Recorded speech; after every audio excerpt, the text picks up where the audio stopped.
We have a photograph of the Glasgow Winfree Archive.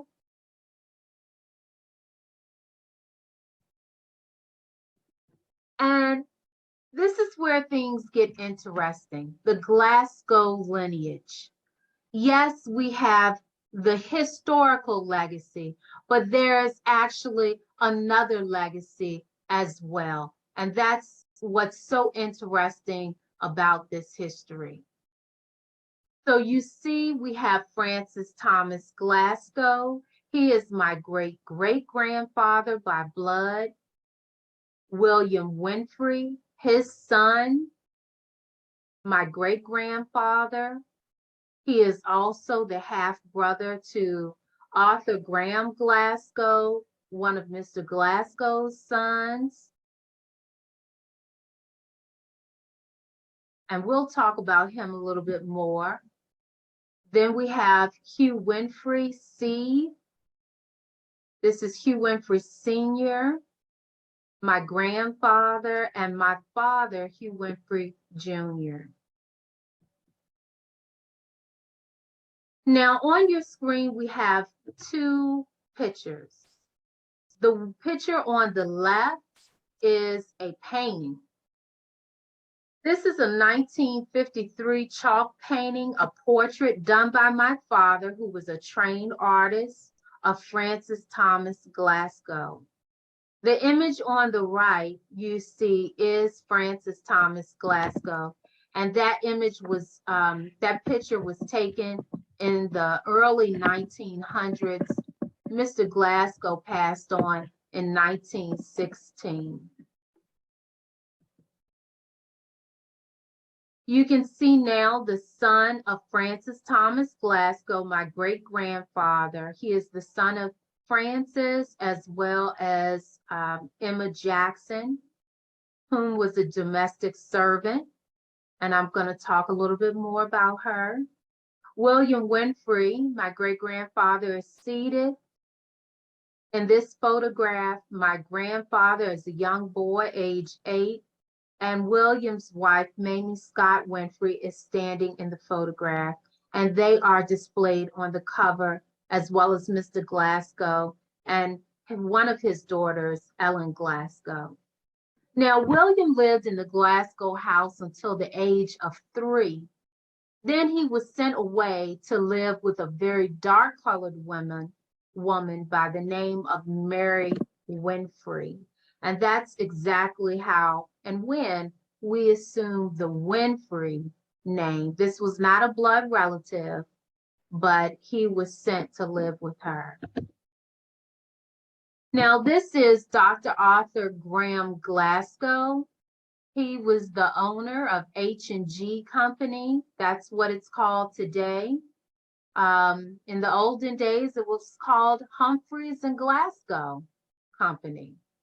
And now Humphreys and Glasgow were very prominent in the gas works industry. They laid most of all of the gas piping in Richmond, as well as other cities, major cities across the US. They went on overseas and did the same thing, and even expanded into oil and oil rigs. And so they laid piping down in Russia, China, India, South Africa, so many places to name. Here we have a photograph, 1922 photograph of my grandfather, and one of the epistolaries that he has left behind. He wrote that letter to my grandmother in 1929. And this is when he was working at Allenhurst Hotel and Cottages. He worked at some of the most exclusive hotels and cottages.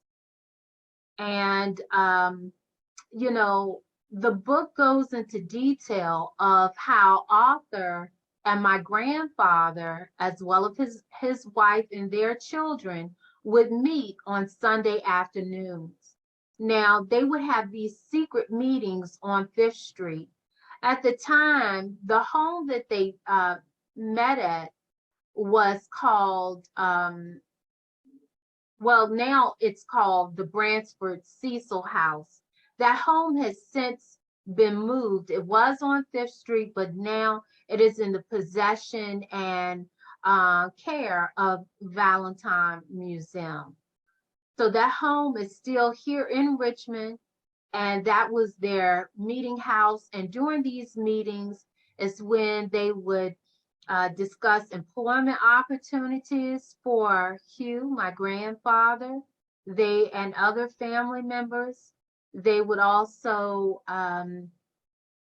discuss, they would also have an exchange of money as well. And it was always stated that the Glasgows always wanted to see the children.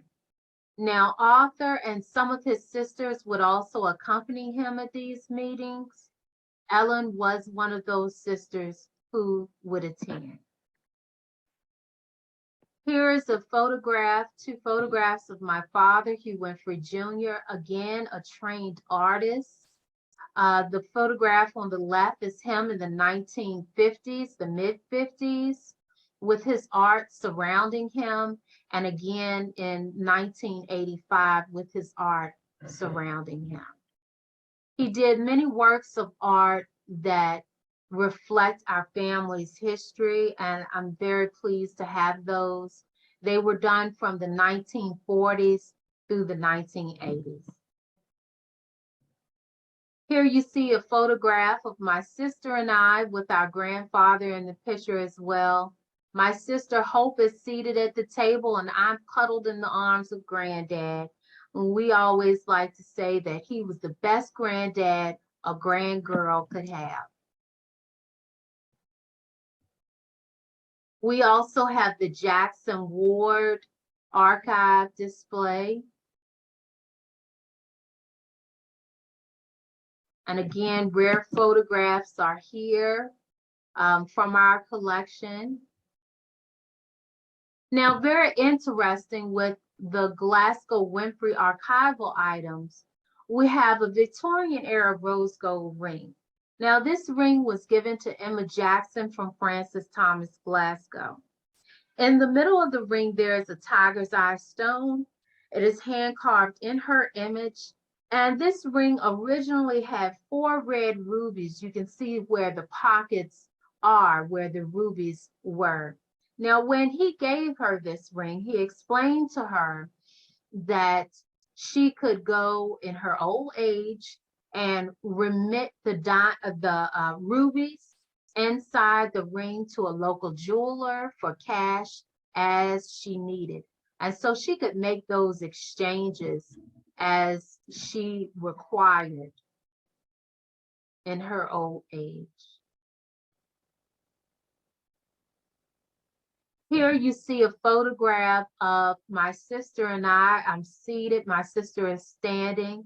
This is with my father's 1982 Wheels on Main scrap metal train. And again, Tredegar produced,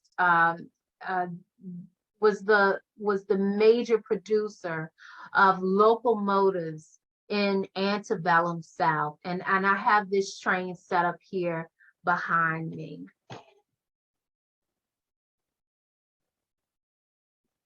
Another link to the Glasgows on Main Street. Ellen Glasgow was a Pulitzer Prize author. She is one of the daughters of Francis Thomas Glasgow and half sister to my great grandfather, William Winfree. And you know, the newspaper kind of got it right and they kind of got it not so right.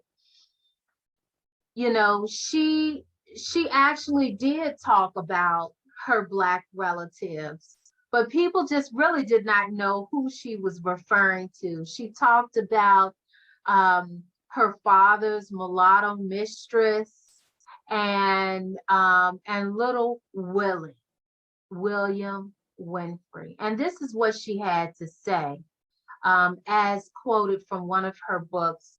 Little Willie, or why I should have selected a hero instead of a heroine.